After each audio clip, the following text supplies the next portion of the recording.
क्या क्या अखा च पै गया पेट्रोल। हाँ तेरू कि क्या सीधा घर अजे अखा च यार ना पेट्रोल पै गया बच्चे दे ते आ चैक कर सकते हो तुसीं धोन लग रहा बेचारा पेंट करता पिया सी उत्थे बड़ा नुकसान होया अज यार शापो मिली आई अज मजा आया ना कितना फायदा सी मेरा पेट्रोल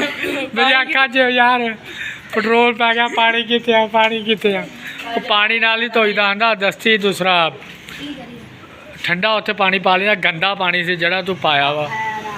पागला तेनू नहीं पता सी भी मेरी अखा पेट्रोल पै गया बाद च पता लग गया लै ते तेनू ये नहीं पता सी भी दूसरा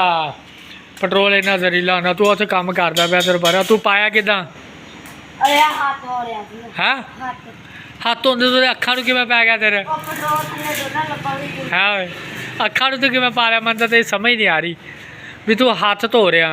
ते उत्तर पेट्रोल तू हाथां नूं अखा नूं पाण डिया वा हैं दे दिखा अखा हुण अखा ठीक है तेरिया हुण पता चलिया ना इदां पैंदा अखा नूं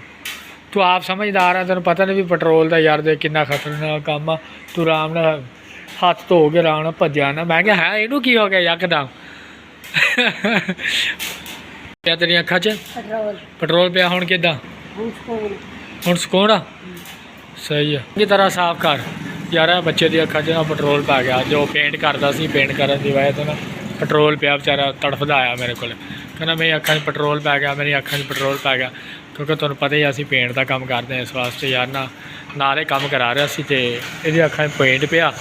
तो उधर असीं व्लॉगिंग शुरू करती व्लॉगिंग शुरू करके तो आदे बच गया वा काफ़ी सारा पै गया सी इहदी अखा च हुण धोंदा वा दिखा अखा